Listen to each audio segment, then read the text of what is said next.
Lecture du livre du prophète Michée. Ainsi parle le Seigneur. Toi, Bethléem Ephrata, le plus petit des clans de Juda, c'est de toi que sortira pour moi celui qui doit gouverner Israël. Ses origines remontent aux temps anciens, aux jours d'autrefois. Mais Dieu livrera son peuple jusqu'au jour où enfantera celle qui doit enfanter. Et ceux de ses frères qui resteront rejoindront les fils d'Israël. Il se dressera et il sera leur berger par la puissance du Seigneur, par la majesté du nom du Seigneur, son Dieu. Ils habiteront en sécurité, car désormais il sera grand jusqu'au lointain de la terre, et lui-même il sera la paix.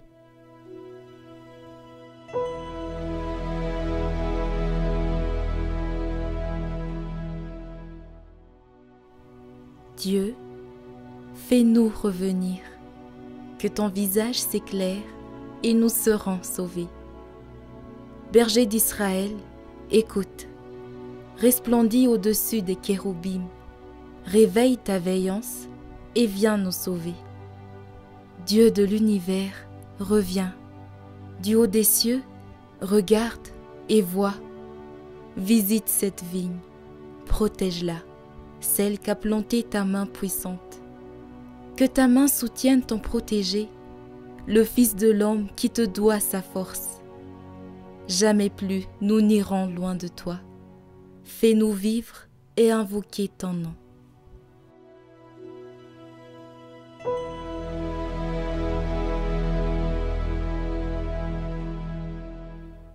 Lecture de la lettre aux Hébreux.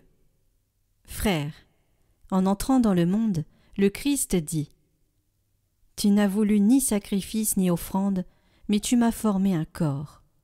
Tu n'as pas agréé les holocaustes ni les sacrifices pour le péché. Alors j'ai dit : Me voici. Je suis venu, mon Dieu, pour faire ta volonté, ainsi qu'il est écrit de moi dans le livre. Le Christ commence donc par dire : Tu n'as pas voulu ni agréé les sacrifices et les offrandes, les holocaustes et les sacrifices pour le péché, ce que la loi prescrit d'offrir. Puis il déclare : Me voici, je suis venu pour faire ta volonté. Ainsi, il supprime le premier état de choses pour établir le second. Et c'est grâce à cette volonté que nous sommes sanctifiés, par l'offrande que Jésus-Christ a faite de son corps une fois pour toutes.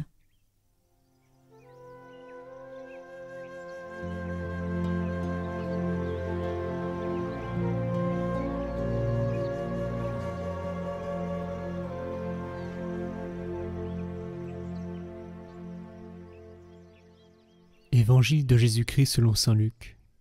En ce jour-là, Marie se mit en route et se rendit avec empressement vers la région montagneuse, dans une ville de Judée.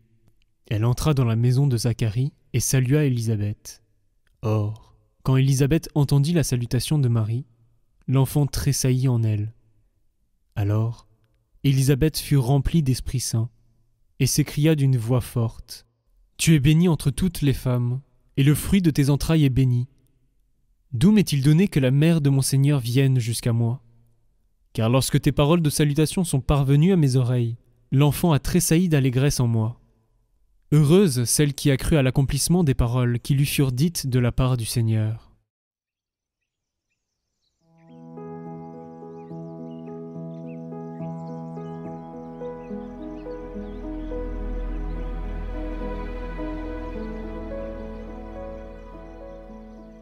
Chers amis de Catoglade, la rencontre entre Marie et sa cousine Élisabeth provoque un éclatement de joie.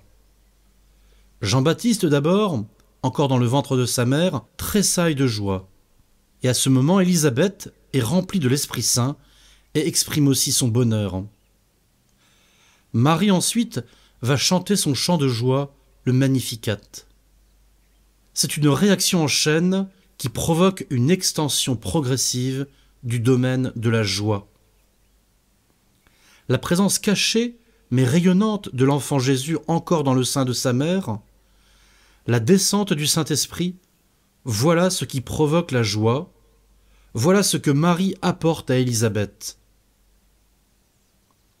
Dès que la Vierge Marie a reçu cette grâce incomparable d'être remplie de l'Esprit Saint et d'être la mère de Dieu, à l'Annonciation, elle ne garde pas pour elle-même ses richesses, elle se met en route aussitôt, rapidement, précise même saint Luc.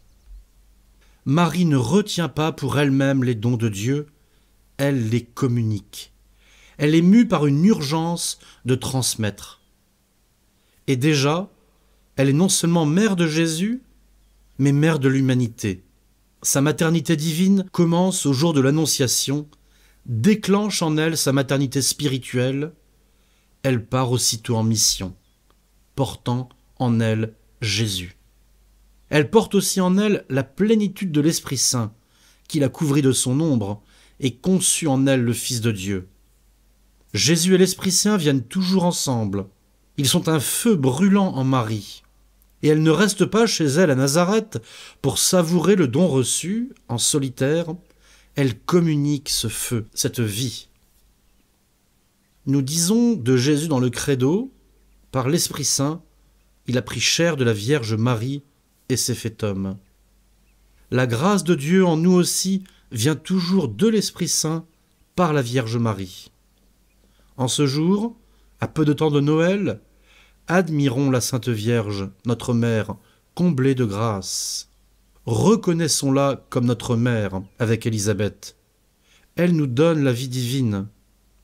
L'enfant Jésus qu'elle porte, l'Esprit Saint dont elle est comblée, elle nous les communique avec une générosité sans limite.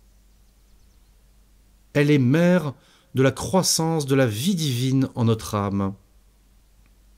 Ô Marie, créez en nous le même mouvement qui vous habite. Que la présence de l'enfant Jésus à Noël provoque en nous une effusion du Saint-Esprit en notre âme, suffisamment intense pour qu'elle nous pousse aussi à communiquer à tous ceux qui nous entourent la joie qui nous habite. Le signe certain qu'une personne ne s'approprie pas les dons de Dieu comme son bien propre, le signe qu'un chrétien reste vraiment humble sous les dons de Dieu, c'est qu'il est missionnaire, qu'il est pressé par une urgence intérieure de transmettre, de témoigner, de se mettre en route rapidement vers ses proches. Car le but de Dieu n'est pas uniquement de nous enrichir individuellement. Le but qu'il poursuit, c'est l'édification de son Église, la croissance du corps mystique de Jésus-Christ. Demandons-nous aujourd'hui, chers amis de Catoglade, si la foi est vraiment en nous, non pas seulement comme une conviction intime, une richesse qui nous appartient en privé, mais comme une grâce qui nous est donnée pour qu'elle rayonne, pour qu'elle soit redonnée aux autres. Dans notre société où la foi est devenue quelque chose de très privé, où elle n'a plus tellement le droit de s'exprimer dans l'espace public, même dans nos relations mutuelles, le risque est grand que ce feu qui est en nous s'éteigne faute d'être communiqué. Oui, le don que Dieu accorde est fait pour la mission.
Bonjour chers amis, je suis Pascal Winzer, actuellement archevêque dans le département de l'Yonne, diocèse de Sens et où je viens d'arriver.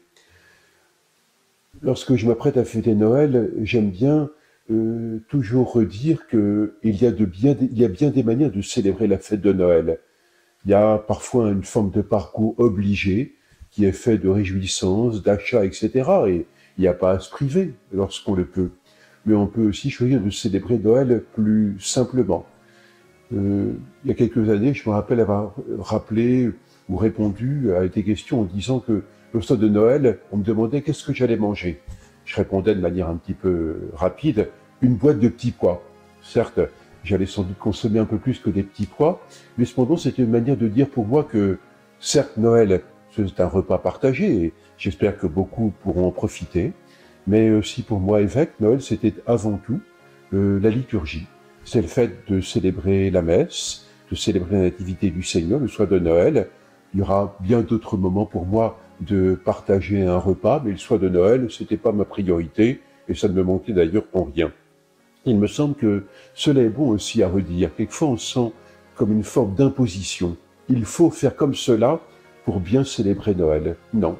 Il y a autant de manières de célébrer Noël avec plein de gens, ou bien plus dans la solitude, dans le silence d'une abbaye, ou bien dans les chants d'une cathédrale, en partageant un repas qui va durer très longtemps, ou bien simplement quelques petites choses très frugales. Peu importe, que chacun soit libre de trouver la manière de célébrer Noël. Et c'est en acceptant cette liberté des uns et des autres que nous pourrons aussi vivre quelque chose de la joie de Noël. Il ne s'agit pas de culpabiliser telle ou telle manière de célébrer Noël, peu importe, mais de trouver notre manière vraiment à nous de célébrer Noël, notre manière d'être dans la joie de la naissance du Sauveur. Alors, quelle que soit votre manière de célébrer Noël, avec des assiettes bien remplies, ou bien de manière bien plus frugale, parce que ce sera votre choix, que Noël soit une joie pour vous et pour chacun d'entre vous.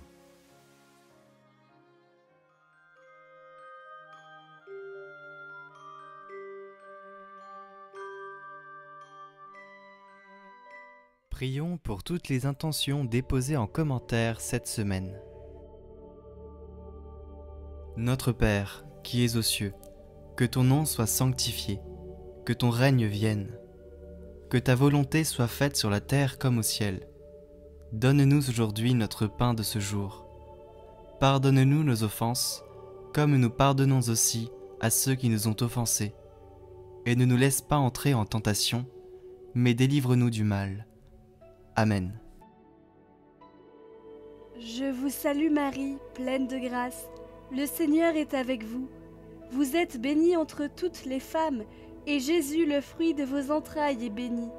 Sainte Marie, Mère de Dieu, priez pour nous pauvres pécheurs, maintenant et à l'heure de notre mort. Amen.